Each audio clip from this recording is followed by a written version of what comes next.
Good morning. This is Father Stephen Kelly from St. John's Church, Detroit. We're continuing our series of daily morning meditations, where we generally look at one or another of the lessons that are assigned for morning or evening prayer, what is known as the Daily Office Lectionary. Today for Tuesday, let's take a look at the lesson that's assigned for evening prayer from the book of the Acts of the Apostles. We have really been working our way through. Paul is fully entrenched in these missionary journeys as he is, of course, spreading the good news of God in Jesus Christ. And of course, he's getting pushback from those, especially those in the synagogue, who are trying to prevent him from spreading the good news about Jesus being the fulfillment of God's promise to send a Messiah. So we're on chapter number 18, beginning at verse number 12. And when Gallio was the deputy of Achaia, the Jews made insurrection with one accord against Paul and brought him to the judgment seat, saying, "This fellow persuadeth men to worship God contrary to the law." And when Paul was now about to open his mouth, Gallio said unto the Jews, "If it were a matter of wrong or wicked lewdness, O ye Jews, reason would that I should bear with you.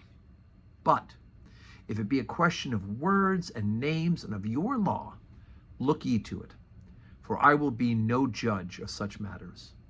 And he drave them from the judgment seat.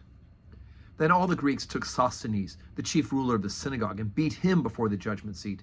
And Gallio cared for none of those things. And Paul, after this, tarried there yet a good while, and then took his leave of the brethren, and sailed thence to Syria, and with him Priscilla and Aquila, having shorn his head in Cenchrea, for he had a vow. And he came to Ephesus, and left them there. But he himself entered into the synagogue, and reasoned with the Jews. When they had desired him to tarry longer with them, he consented not, but bade them farewell, saying, "I must by all means keep this feast that cometh in Jerusalem, but I will return again unto you, if God will." And he sailed from Ephesus. And when he had landed at Caesarea, and gone up and saluted the church, he went down to Antioch. And after he had spent some time there, he departed, and went all over the country of Galatia and Phrygia in order, strengthening all the disciples.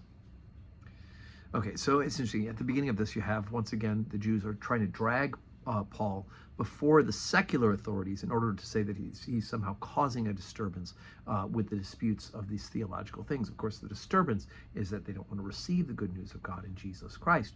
And Gallio, he doesn't care about the Jewish law, right? He's not a Jew, and again, just as the Jewish authorities had dragged Jesus before Pontius Pilate and accused him of theological things. Eventually, it was because actually what they accused him of was of being a king, because they knew that Pilate wouldn't have anything to do with theological things. And in fact, it says that Pilate knew that it was because of envy that they brought Jesus. The same is true here, and you have this weird twist where the Greeks then respond to the accusation against Paul by having the head of the synagogue beat up as well. Of course, we don't want to condone that sort of thing either. But then Paul just gets on with the mission and ministry of the church, right? He goes from there, tarries for a while in that town, and then he goes to Syria, and then he goes to Ephesus, and they want him to stay longer with them, but he says, "I got to go. I got stuff to do." And then he says, "I'm on the way to Jerusalem," but then he goes from Ephesus to Caesarea, Caesarea to Antioch. And after that time, he departed, went to the country of Galatia and Phrygia. So he's heading his way towards Jerusalem.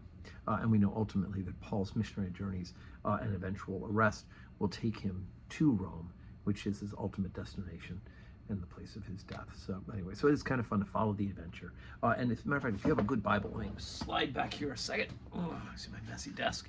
But some of these Bibles, like the New Oxford Annotated Bible, this is an RSV, of course, has wonderful things like have like charts in here and maps where you can kind of follow along Paul's missionary journeys through the various areas of the then known world. So North and Central Palestine, Palestine under the Herods, etc., Jerusalem in the New Testament times, etc. So that can be in help as you put it together.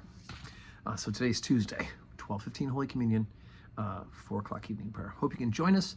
If you can't join us here, join us at the live stream, and may God grant you a Tuesday that is full of blessings.